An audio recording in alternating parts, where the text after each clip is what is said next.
The Eastern Caribbean Supreme Court has been lauded as a vital institution and the embodiment of national development for member countries of the Organization of the Eastern Caribbean States, the OECS. This statement was made by Chief Justice of the Eastern Caribbean Supreme Court, Honorable Dame Janice Pereira, when she delivered the main address at the opening ceremony for the Eastern Caribbean Supreme Court's new law year on Tuesday, September 17th at the Multipurpose Sports Complex in Road Town. Chief Justice said justice, law, and order are prerequisites for the socio-economic development of OECS member states, as laws are needed to provide incentive to foreign investors. She said emphasis is largely placed on the tangible sectors of the economy and less on the economic contribution being made by the court. Many persons view value only in monetary terms and measure it primarily in terms of tangible areas such as industry and commerce and the benefits to be derived from them.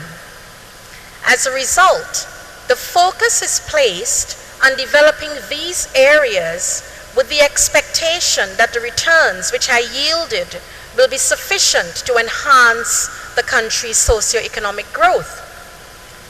Unfortunately, the judicial system is not viewed by most as being integral to the country's socio-economic development, and thus the vital contribution that the court makes to the economy of the state may be underestimated.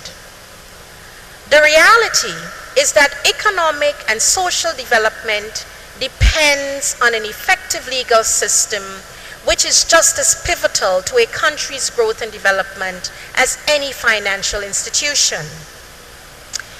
In this vein, I am heartened by a statement made in respect of the Virgin Islands in the Welcome magazine of August-September 2013 issue. The government's International Financial Center lists as one of the advantages of the BVI an internationally renowned commercial court. This demonstrates the recognition of the clear link between economic prosperity and the justice system. According to the Chief Justice, there is limited human, financial, and physical resources and called for solutions that are not limited to just bricks and mortar, but also technological advancement to improve the efficiency of the court and reduce the backlog of cases. She assured that the judiciary is independent of the executive arm of government, but also suggested that the time is right for a review of the court's financial and institutional independence. The dependence of our court offices on the executive to provide needed resources and budget approvals sometimes severely hamper the everyday functioning and efficiency, thus demanding a greater level of creativity and initiative on the part of those who manage our court offices. This dependency gives rise to vulnerability in avoiding encroachment into the judicial sphere. We have seen an international trend of courts moving to greater financial independence in an effort to promote and preserve judicial independence. The question must be asked, how can the judiciary as an institution be truly independent if it does not have some level of true financial independence? We think that the time is right for us to undertake that critical examination of our current approach and to objectively assess whether it employs the best safeguards at our disposal for ensuring the levels of efficiency and accountability within the framework and context of judicial independence, institutional judicial independence. The time is also right to look at the structure of our court offices, appointments, discipline, and removal of officers who staff such offices, and the functionality of such officers in an effort to attain a more cohesive structure, which in turn would ensure the greater efficiency and effectiveness of these offices and instill greater public confidence in our justice system. The Chief Justice made a strong case for improving the structures currently used to house court sittings throughout the OECS, which she described as inadequate and archaic.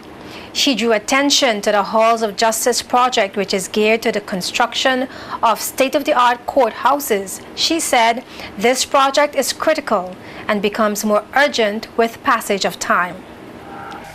The court is cognizant of its mandate to ensure access to justice for all persons.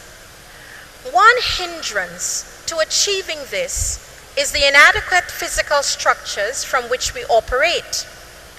The issue of proper accommodation is critical in most of our member states and territories. Indeed, it is true to say that in several of our states, the court buildings are archaic and were certainly not designed for the uses to which they have been put. Many may properly be described as being in a condition which violates basic health and safety standards.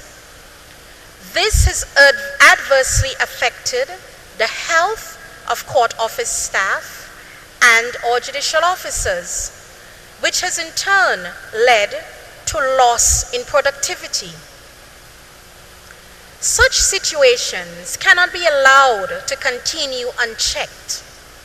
The consequences to our system of justice and thus to our societies can be dire. The provision of adequate facilities will result in reducing delays caused by the deficiencies of our current accommodations. These facilities will also create additional space to allow for more simultaneous sittings of the court in order to decrease the backlog of cases. This would be a welcomed change since most of the present court facilities barely have adequate facilities for the present complement of judicial officers. A native of Virgin Gorda, BVI, Justice Pereira is the first female Chief Justice of the Eastern Caribbean Supreme Court. The special sitting of the Supreme Court is held annually to mark the opening of the law year. You can watch the opening ceremony in its entirety right here on JTV Channel 55, as well as on our website, jtvlive.net.